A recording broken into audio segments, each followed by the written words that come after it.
Hello সবাইকে, আজ আমি আমার বোনের ছেলের অন্নপ্রাশনে যাব বলে রেডি হচ্ছি। তোমরা আগেই দেখেছো আমি ওর জন্য একটা পাঞ্জাবি ডিজাইন করেছিলাম। আমার সঙ্গে আমার বোনও যাচ্ছে। অনেক দিন আগে ওর বাড়িতে গিয়েছিলাম, এই জন্য রাস্তাটা ভুলে গিয়েছিলাম। আমরা ওর বাড়ি পেরিয়ে অনেকটা চলে গিয়েছিলাম, কিন্তু অবশেষে আমরা ওর বাড়িতে পৌঁছে গেছি। এখানে এসে কিন্তু অনেকের সঙ্গে দেখা হয়ে গিয়েছিল, আমরা সব বোনেরা একসঙ্গে হয়েছিলাম।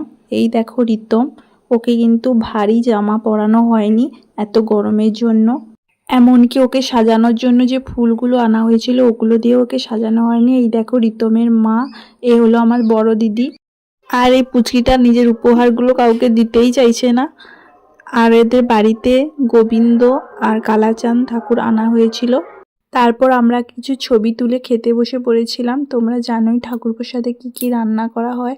ঠাকুর প্রসাদ খেতে কিন্তু আমার খুবই ভালো লাগে, কিন্তু একটু খেলেই যেন পেটটা ভরে যায়। এই ভিডিওগুলো আমার বোন করে দিচ্ছে।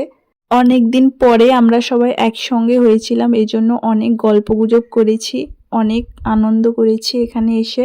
তোমাদের আমার এই ব্লগ ভিডিওগুলি কেমন লাগে অবশ্যই কমেন্ট করে বলবে। খাওয়া দাওয়ার পর্ব শেষ করে আমাদের সবার বাড়ি চলে যাওয়ার কথা ছিল, কিন্তু আমরা সবাই মিলে মেজদিদের বাড়িতে যাব ঠিক করেছিলাম। আমার মেজদিদের বাড়ি এখান থেকে বেশি দূরে নয়, প্রায় কাছাকাছিই বলতে গেলে। খানিকক্ষণ বাদে আমাদের খাওয়া দাওয়া শেষ হয়ে গেলে আমরা সবাই মেজদিদের বাড়িতে যাচ্ছি বাইকে করে।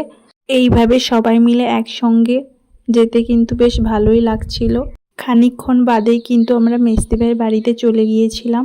প্রথমে গিয়ে এই পেয়ারা গাছটার দিকে লক্ষ্য পড়লো। এই পেয়ারা গাছটা বাড়ির সামনেই হয়ে আছে। পেয়ারা গাছটায় দেখো অনেক পেয়ারা হয়ে আছে।